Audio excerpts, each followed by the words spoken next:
countdown is on to Canada's August 1st trade deal deadline with the United States. Financial observers are also watching talks between China and U.S. trade officials in Sweden. Scott Peterson is watching that side of the story for us. Scott, what are we expecting there? Well, this is the big one. These are two of the world's biggest economies sitting face to face. They met for about 5 hours yesterday afternoon, stretching into the evening.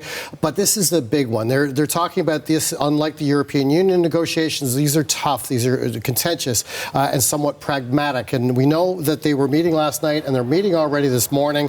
It should stretch out for several hours as both sides are trying to hammer out some sort of deal. The prevailing wisdom is that they're going to kick this out 90 days and try to get a pause as far as trying to get more negotiations going. Now, there's Scott Peterson. He's the Treasury Secretary. He's leading this negotiation along with his counterpart on the Chinese side, Hugh Lifang. And observers, like I said, Howard Lutnick, the Commerce Secretary, believes that we're going to see another 90-day extension as both sides sort of continue to ham out somewhat acrimonious positions on either side. Now, the U.S. wants to reduce its trade deficit with China. They got about $300 billion in deficit last year alone. China wants more access to the U.S. economy, good for its manufacturing sector as well. But a lot of people see this as a preamble to a more important meeting between Presidents Xi Jinping and President Trump to get together to hammer out a bigger economic deal, because there's a lot on the table here, including arms, including what's going on with Russia. So we're expecting another 90-day pause, and that's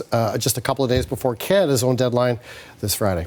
Okay, now markets open in less than an hour. What should we be watching for today? We're watching for a lot of economic stuff coming out this week. The Bank of Canada is expected to pause interest rates again tomorrow, 2.75%, on the back of a lot of worries and confusion about what is going to happen with the economy with the tariffs. Same thing with the U.S. Federal Reserve, under a lot of pressure from Donald Trump to lower rates, but we're not expecting that to happen either. Let's take a look at how the markets are reacting this morning. We're seeing the price of oil turning negative from positive this morning. The Canadian dollar down about 1/10 of a cent. The euro, the British pound, all negative as well. And lots of earnings coming out this week for these markets. Some call them complacent. We are flirting with record highs. We have the S&P, the Dow, and NASDAQ indicating a positive opening. And we've got earnings out from Apple, from Amazon, from Microsoft, Meta, and also Stellantis just reporting as well. So lots of enthusiasm about earnings, not so much about the tariffs.